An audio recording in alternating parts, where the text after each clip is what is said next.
Dumating na ang Diyos upang gumawa sa maruming lupain. Dumating na siya upang kabanalan niya'y bunyag,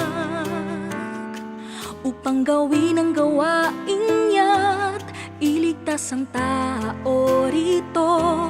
Tinitiis niyang malaking kahihiyan.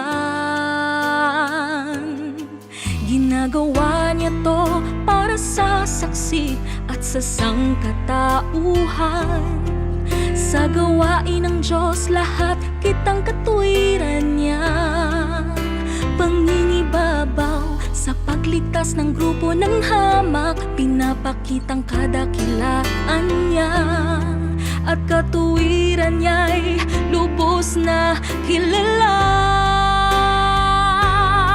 Kahit sinilang sa maruming lupain, Diyos ay di hamak. To'y paano pinapakitang kadakila at pagmamahal niya.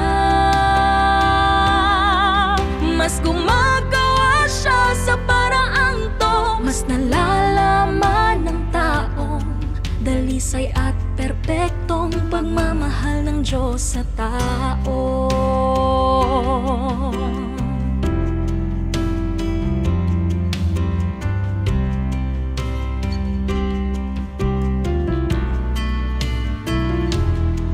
Diyos ay banal, matuwid, kahit sa maruming lupain isinilang. Namumuhay kasama ng marumi tulad ni Jesus sa makasalanan. Di ba lahat ng gawain niya'y para manatiling buhay ang tao? Di ba to para sa dakilang kaligtasan ng sangkatauhan? Kahit sinilang sa maruming lupain, Diyos ay di hamak. To'y paano pinapakitang kadakila at pagmamahal niya. Mas gumagawa siya sa paraang to, mas nalalaman ng taong dalisay at perpektong pagmamahal ng Diyos sa tao. Kahit sinilang sa maruming lupain, Diyos ay di hamak. To'y paano pinapakitang kadakila at pagmamahal niya.